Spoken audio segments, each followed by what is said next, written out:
All right, let's turn to Numbers chapter 28.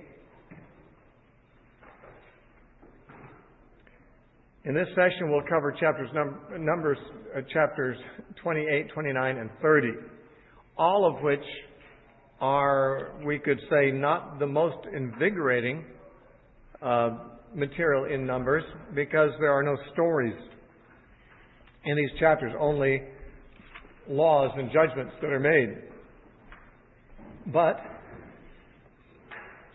important ones to the Jews who lived under the sacrificial system.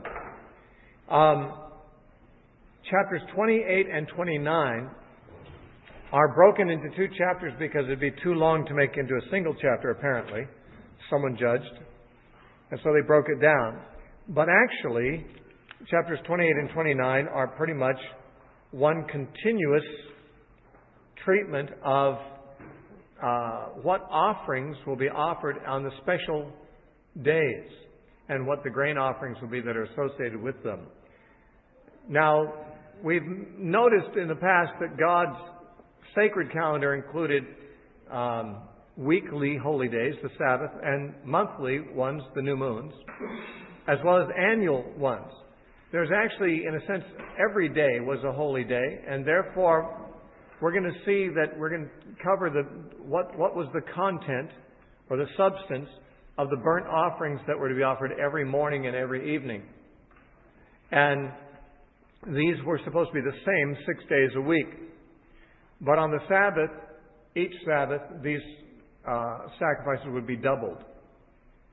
So the Jews had what they called the continual burnt offering, which was a lamb in the morning and a lamb in the evening every weekday. And 2 lambs in the morning, 2 lambs in the evening every Sabbath.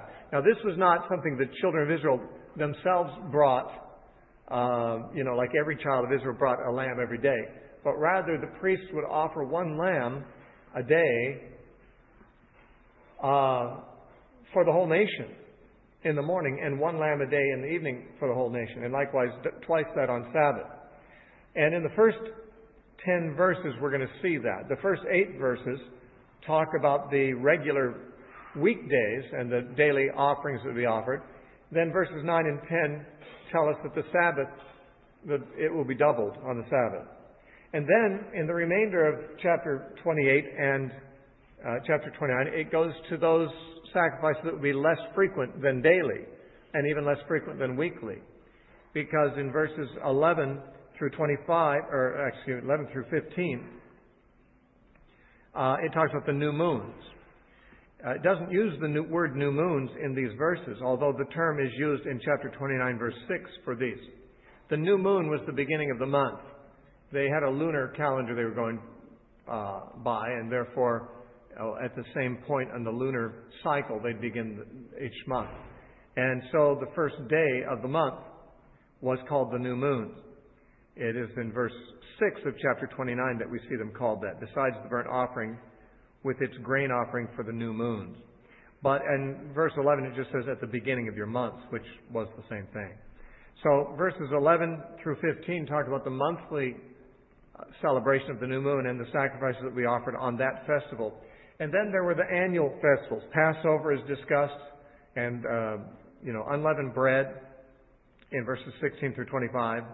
Then the Pentecost, or the Feast of Weeks, as it's called, in verses 26 through 31. And then as you go into the next chapter, chapter 29, verses 1 through 6, going to discuss the sacrifices offered on the Feast of Trumpets, which was Rosh Hashanah, the first day of the civil new year. And then it skips to the Day of Atonement, which was 15 days later, in verses 7, chapter 29, verses 7 through 11. That's the offerings to be offered on the Day of Atonement. And then almost the rest of the chapter, chapter 29, verses 12 through 38, discuss the offerings to be offered at the Feast of Tabernacles. Now, the reason such a large space is given to that is because at the Feast of Tabernacles, each day of that week of the celebration, they offered a different number of bulls. Actually, a diminishing number from 13 on the first day to 7 on the seventh day they would reduce the number by one each day. And that's the only one of the feasts that they did that. All the other feasts, they offered the exact same thing every day of the week for Passover and for Pentecost.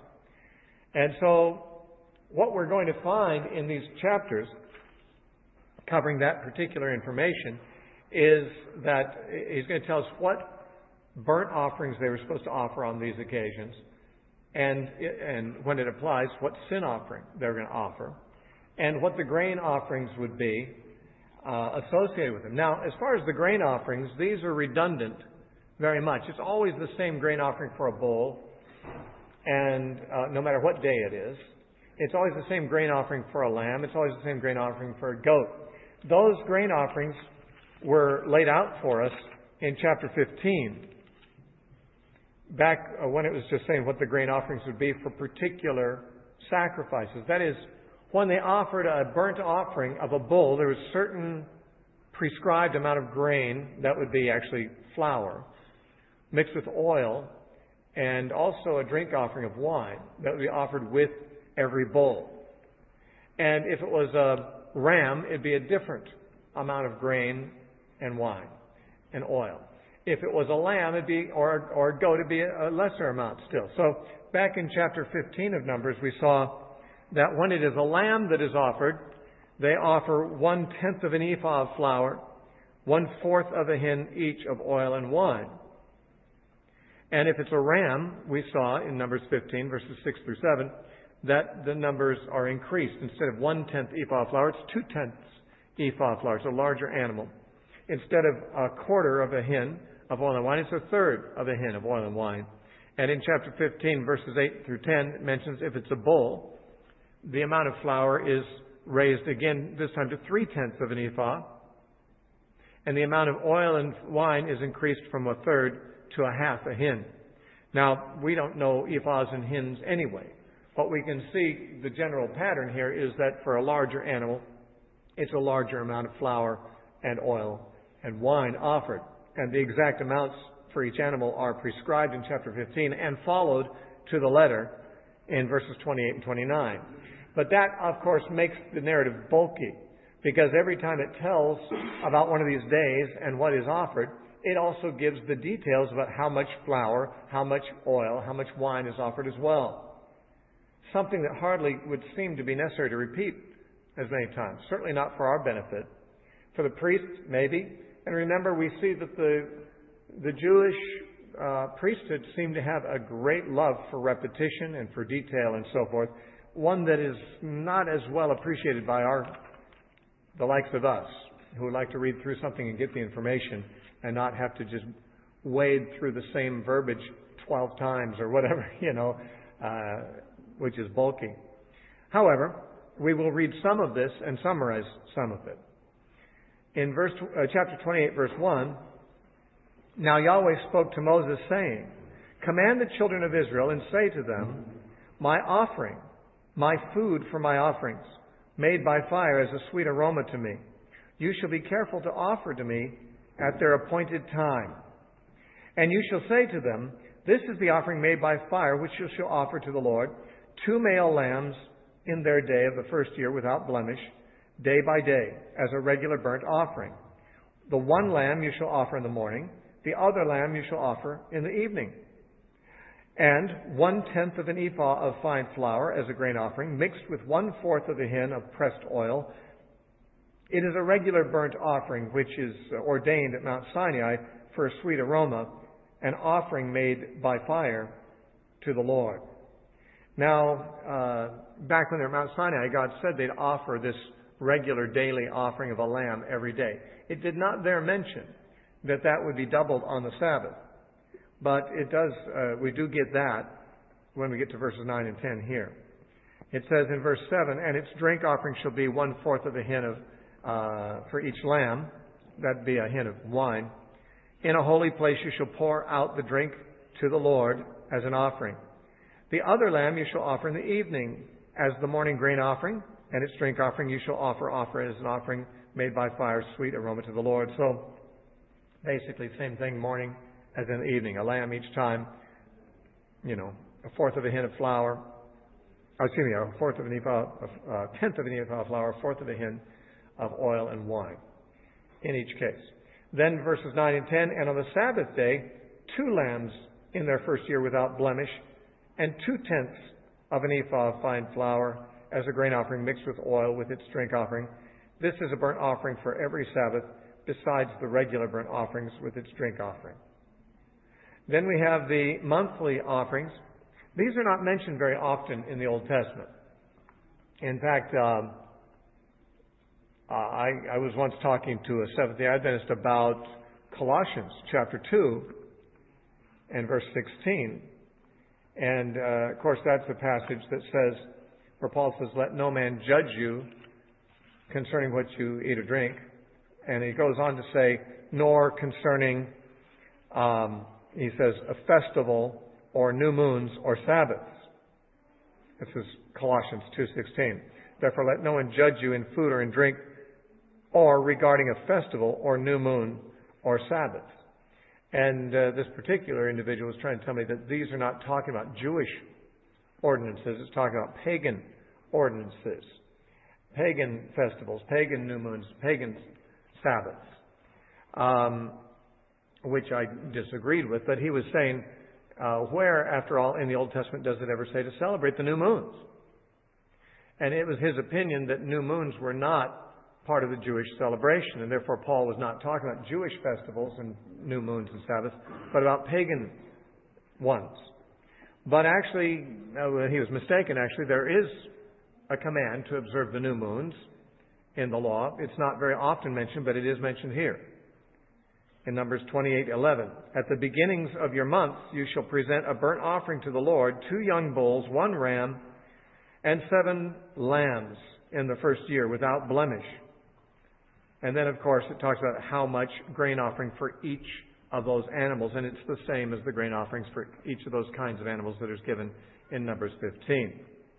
Now, in addition to those burnt offerings, which was 2 bulls, 1 ram, and 7 lambs of a year old, they were also at the new moon supposed to offer a sin offering, 1 goat kid, mentioned in verse 15. So they would offer a total of 10 animals as burnt offerings on the first day of the month, the new moon, and 1 animal, a goat kid, as a sin offering. And the grain offerings applied as previously. So daily they're offering 1 lamb as a burnt offering in the morning, 1 at night. Sabbath, it's 2 lambs in the morning, 2 lambs at night. And once on the first day of the month, it's a much larger festival, actually. 2 bulls, 1 ram, and 7 lambs offered, plus a goat kid. Now, we come then to the annual festivals. Passover is the first one to be considered. On the 14th day of the first month is the Passover of the Lord. And on the 15th day of the month is the feast. Unleavened bread shall be eaten for 7 days. On the first day you shall have a holy convocation. You shall do no customary work. And you shall present an offering made by fire as a burnt offering to the Lord. And so they were to do, actually, every day of the 7 to offer the same offerings. What are they? Well, it's the same burnt offerings as they offered on the new moons. It'd be 2 young bulls, 1 ram, 7 lambs for the first year. So, and the proper grain offerings associated with them. So really, the offerings, each of the 7 days of the Feast of Unleavened Bread, were to be exactly the same offerings they'd offer on a new moon. 2 bulls, 1 ram, and 7 lambs as burnt offerings. Although, yes, and the goat of the sin offering also, verse 22. So it's exactly the same as on a new moon. And so it is also every day of the Feast of Weeks. In verses 26 through 31, it says, also on the day of the first fruits, when you bring a new grain offering to the Lord at your Feast of Weeks, you shall have a holy convocation, and you shall do no customary work. You shall present a burnt offering as a sweet aroma to the Lord, 2 young bulls, 1 ram, 7 lambs the first year, of course. And here I don't believe it mentions the sin offering. It may be implied, or it may be that it was not the case that they offered a sin offering on Pentecost, or I'm not sure. I don't see the sin offering in this list. So that's an exception. But it may be that it was implied that the sin offering is supposed to be there too, After all, it's just like the others in other respects. Oh, I take that back. There is one kid of the goats in verse 30. It doesn't say a sin offering, but it says to make an atonement for you. So there is a sin offering there in verse 30. So it is just the same. Whether it's the 7 days of unleavened bread or the 7 days of the Feast of Weeks, Pentecost, they offer exactly the same sacrifices every single day that they offered on every new moon. So there's a lot of repetition here of the same ceremony once a month plus all these different days on an annual basis. Now, I will point out in verse 26 the reference to the day of the first fruits associated with the Feast of Weeks. When we went through the Jewish calendar year in Leviticus chapter 23, we saw that there was a day of the first fruits where they waved the barley sheaves before the Lord. That was just on the first Sunday after the Passover. And then the Feast of Weeks was like many weeks later, 50 days later, 7 weeks afterwards. So what they called the first fruits was really more closely associated with Passover and the Feast of Unleavened Bread than with weeks. However, here it is associated with the Feast of Weeks, and therefore it must not be referring to that day, but rather apparently the first day of the Pentecost. And that is because, of course, Pentecost was also a harvest festival, all the festivals were related to harvest. At Passover, they offered the first fruits of the barley harvest. 7 weeks later, they were ready to offer the first fruits of the wheat harvest, and that would be the first fruits mentioned here, apparently. Now, chapter 29, the Feast of Trumpets, again, is just a day. It's just a single day. The first day of the 7th month, Rosh Hashanah. And guess what? They offer exactly the same offerings as they do every new moon. So they offer the 2 bulls, 1 ram, 7 lambs, and 1 goat as a sin offering, and all the appropriate grain offerings as well. Not much more to observe about that. In fact, it specifically says it's the same as the new moons in verse 6, besides the burnt offering with its grain offering for the new moon. The regular burnt offering with its grain offering, and their drink offerings according to their ordinance. It may be that what this means is that if Rosh Hashanah happens to fall on a new moon, on the first day of the month, well, it is the first day of the month, so it is a new moon, come to think of it. And therefore, it says you must offer double that. You offer the 2 bulls, 1 ram, and 7 lambs for Rosh Hashanah, and then you offer another 2 bulls, 1 ram, and 7 lambs for the new moon. Apparently. So you double it because Rosh Hashanah is a new moon. It's the first day of the month, the 7th month. Now, the Day of Atonement, of course, is the 10th day of the 7th month, 9 days after Rosh Hashanah. I think I gave the wrong information a moment ago when I mentioned this. The 10th day of the 7th month, you shall have a holy convocation. You shall afflict your souls. You shall not do any work. You shall present a burnt offering to the Lord as a sweet aroma. 1 young bull, 1 ram, and 7 lambs in their first year. Be sure they're without blemish. And their grain offerings. Also, down in verse 11, 1 kid of the goats. Now, for sin offering. Now, here it seems different because they offer 1 bull instead of 2 on the Day of Atonement. And that may be because this is in addition to all the other offerings they do in the course of the Day of Atonement. Remember, the Day of Atonement is a day of several different offerings anyway, and it may be that these are additional. And instead of 2 bulls, as they would normally do on other sacred days, they have only 1 bull they offer here.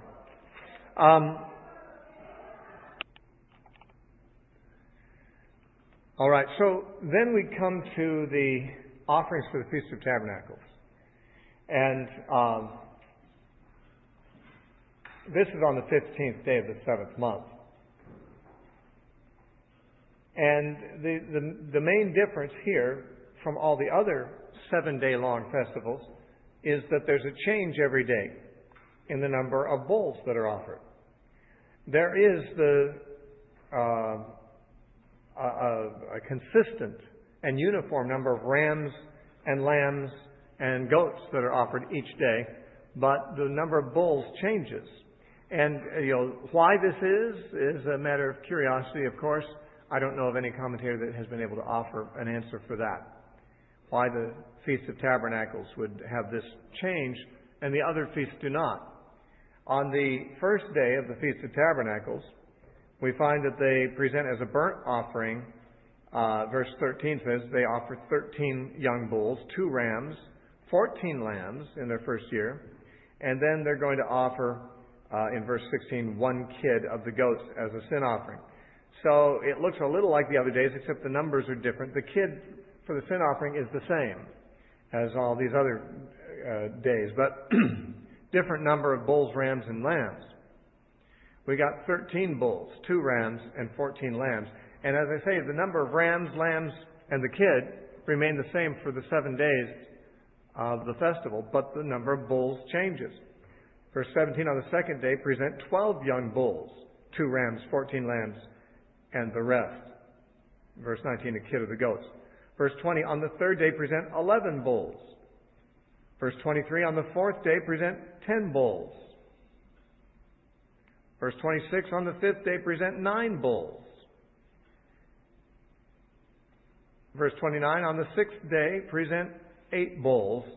And verse 32, on the seventh day, present 7 bulls. Obviously, we're counting down to 7, the perfect number. But why it's counting down at all is not at all clear. And commentators don't seem to know.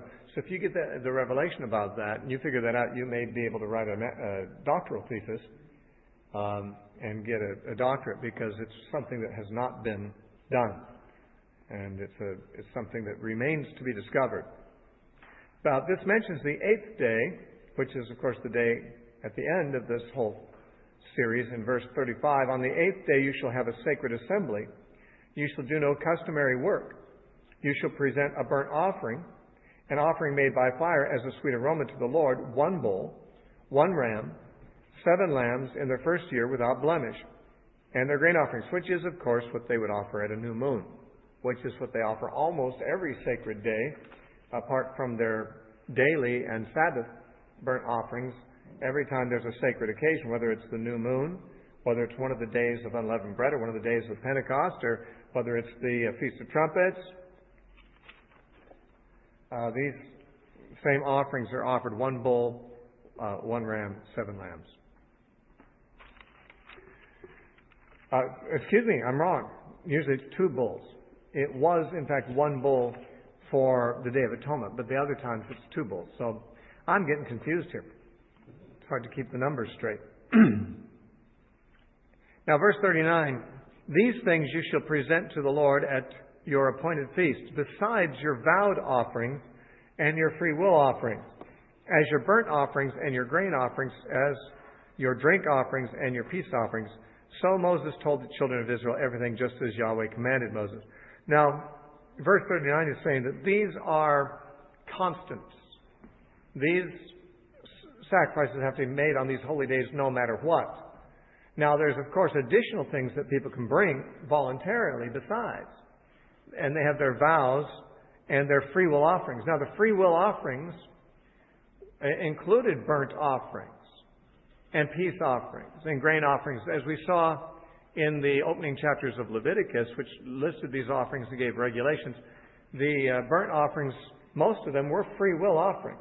It's just that there were some that were not free will. They were obligatory. The ones that are listed in chapters 28 and 29 are obligatory burnt offerings. But then, in addition to that, people would bring their voluntary offerings.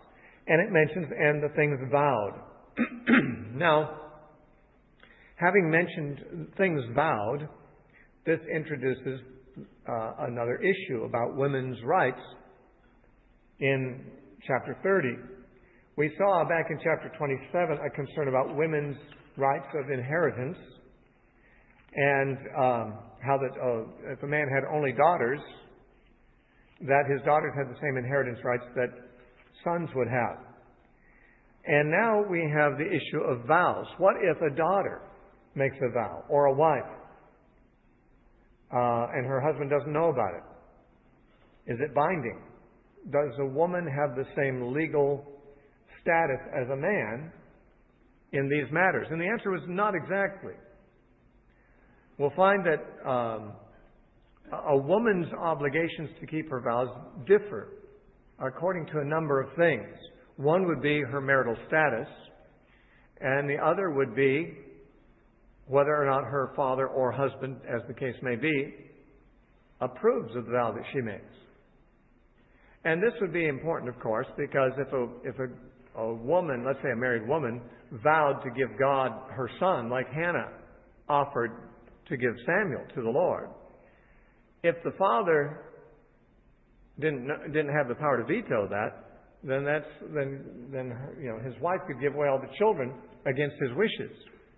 And so we find that there is a provision made that when the man of the house hears about a vow made by a woman under his authority, his wife or his daughter, that he has the option to cancel that vow, but only on the day he first hears of it.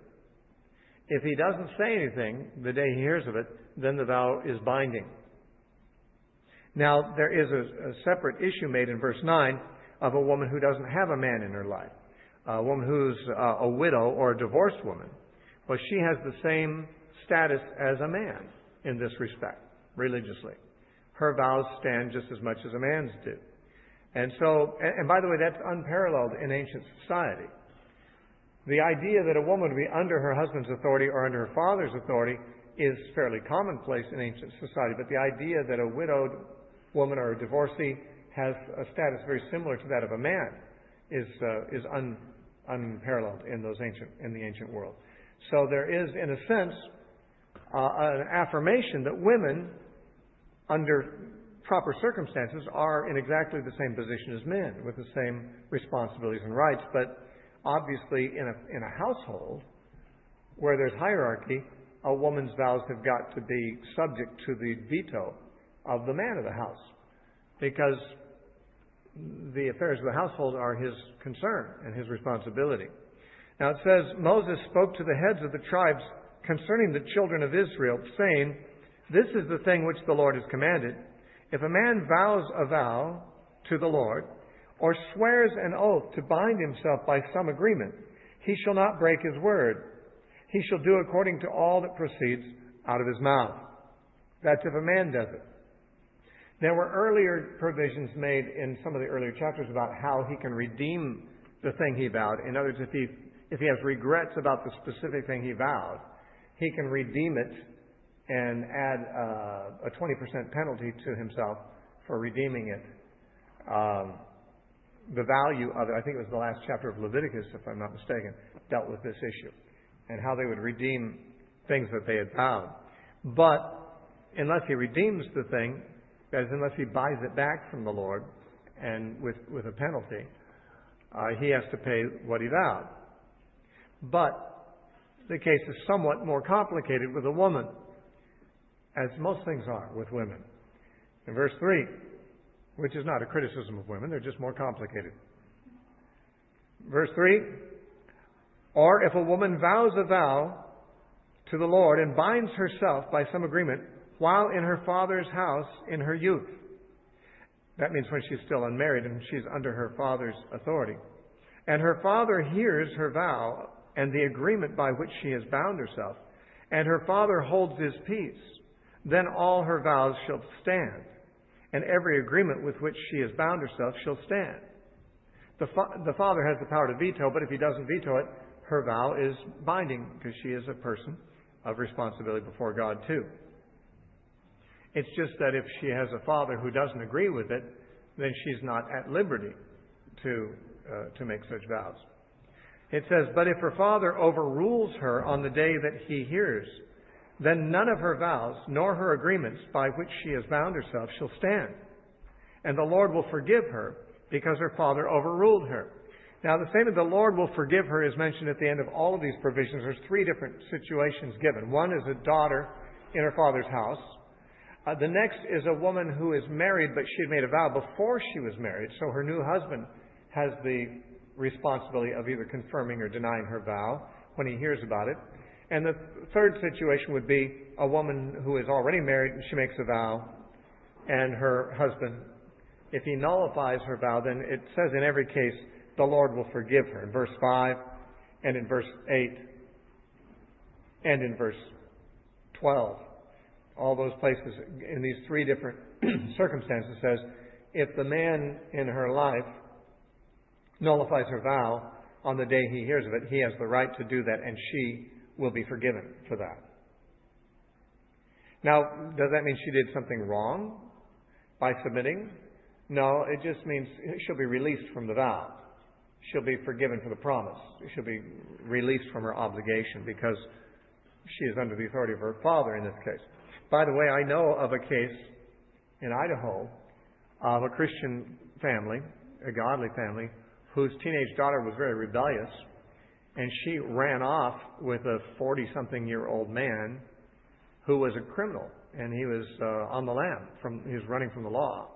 And they crossed over into Nevada and got married.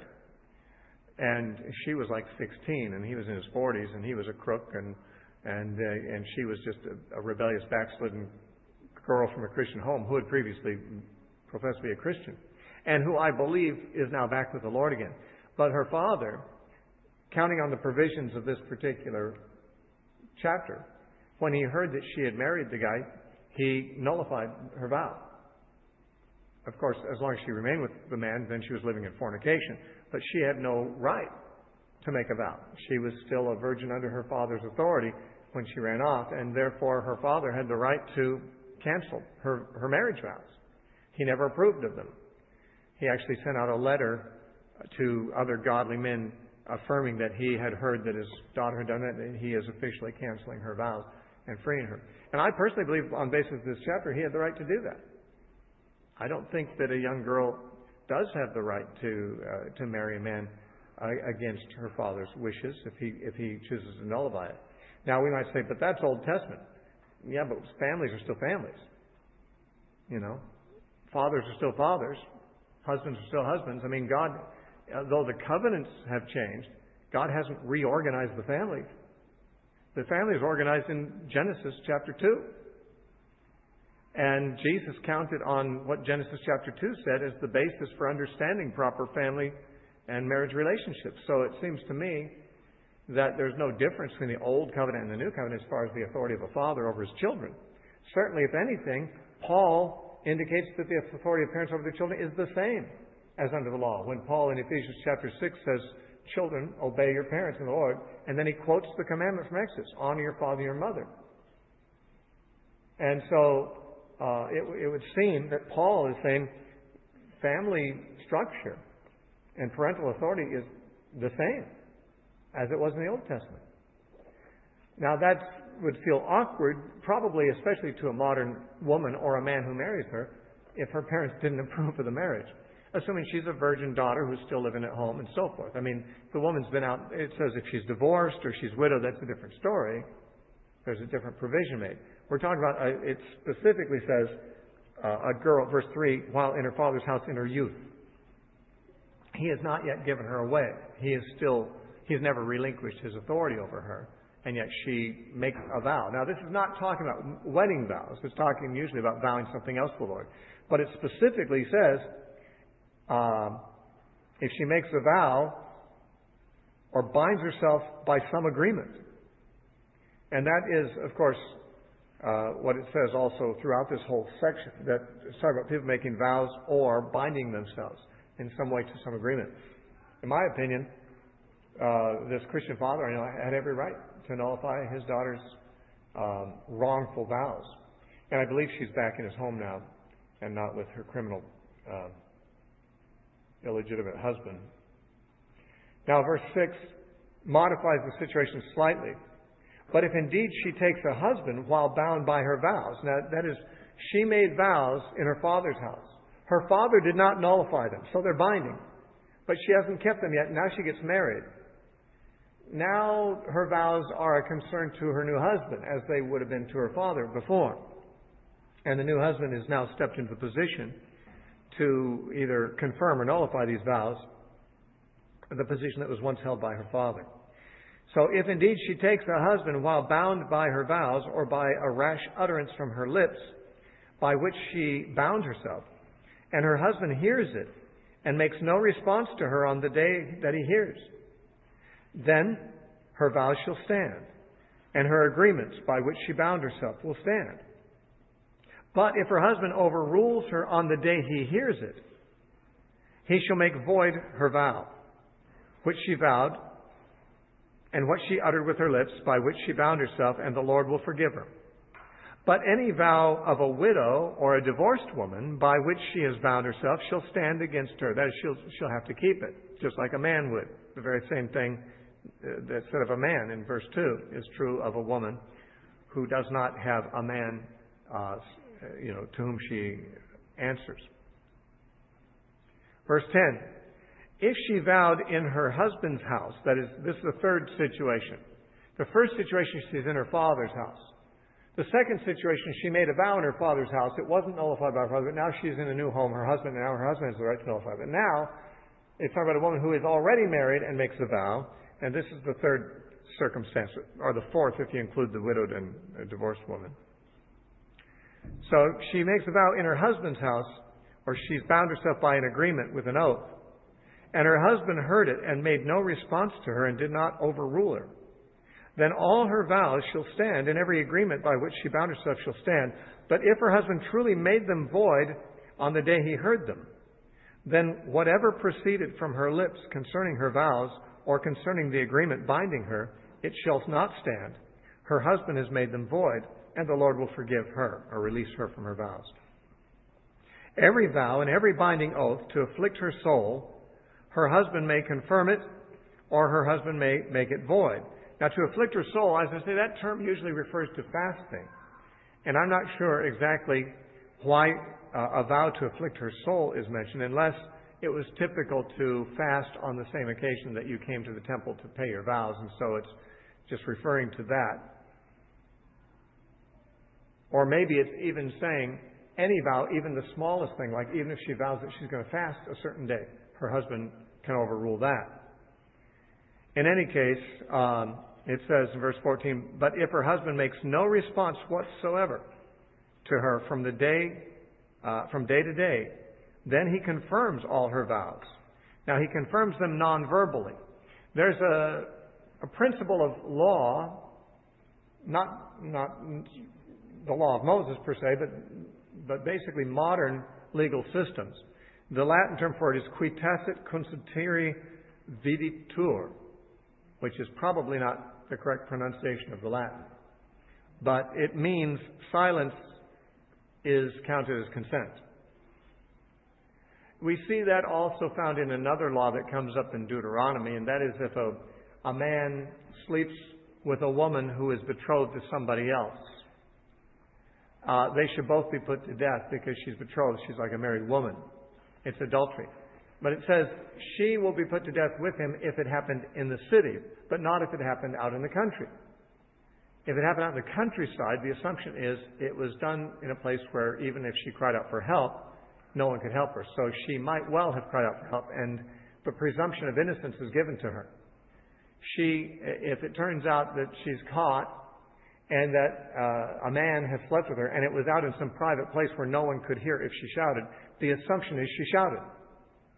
Now, she might not have. She might have been consenting, but it has given her the benefit of the doubt that since no one could have heard if she shouted, she's presumed innocent, and therefore she's not punished. But if it took place in town, where there were people around, obviously, in the next room or even in the same room, because many people lived in villages in one-room houses, it's assumed that she could have cried out.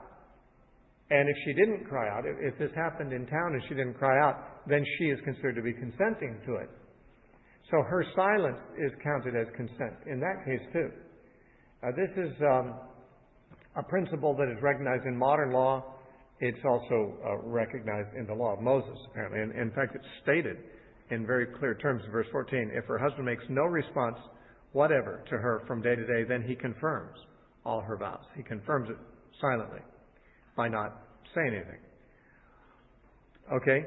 So verse 15 says, but if he does make them void after he has heard them, and I believe this means more than one day after he heard them, then he shall bear her guilt. Now I'm not sure when it says after he has heard. I don't know if that means legitimately, he has the right. He has the right to cancel his daughter's or his wife's vow the day he hears it. But if he does, he bears her guilt. She is forgiven. She's released. But he's the one responsible for making her break her vow. In which case he's done something incurring guilt. But I think it's more likely that since God has been saying all the way through here that the husband or the father is in the position to nullify the vow, and that's his authority to do that, that it's saying that if he waits more than a day after he hears it and then cancels her vow, then there's guilt involved in that. It says, these are the statutes which the Lord commanded Moses between a man and his wife, and between a father and his daughter in her youth in her father's house. And this is really a situation where we don't have very many parallels today, because making vows is not something that happens very often in our society. In those days, they confirmed almost every transaction with a vow, with an oath of some kind. They didn't have signed contracts like we do very often. They would make verbal contracts, and they would vow or make an agreement, bind themselves. And then, of course, it was absolutely essential that they honor that verbal agreement that they had bound themselves to, just like it's important to honor a written contract. But we have written contracts instead. And I suppose this would apply to written contracts in our society. That a wife who makes a contract, or a daughter who's in her father's home makes a contract, if her father, or in the other case, husband, doesn't approve of that, then he can cancel it. However, our courts of law would not necessarily assume that. If the daughter was especially over 18, she would be considered to be bound by law, no matter what her father wanted, or a woman, no matter what her husband wanted. In the law of Moses, however, the father and the husband were counted as the protectors of those in their household. And if the father believed that his daughter or wife had made a foolish and hurtful vow, he could get her out of it. He was there to protect her from making such foolish vows. Now, we don't know that he would always cancel it because he thought it was foolish. He might not be as generous as his wife, and she may offer to offer something to God that he wouldn't want to offer to God. But he still has the right to cancel that. Someone has to be in charge of the household, and God put the father in charge of the household. And so, I believe, although it doesn't say so, that a young son still living in the household, who has not reached the age of maturity, if he made a vow, obviously it would be something the father could cancel too, for the same reason. Because the son who's not of age and the daughter still living at home are both under the authority of their father.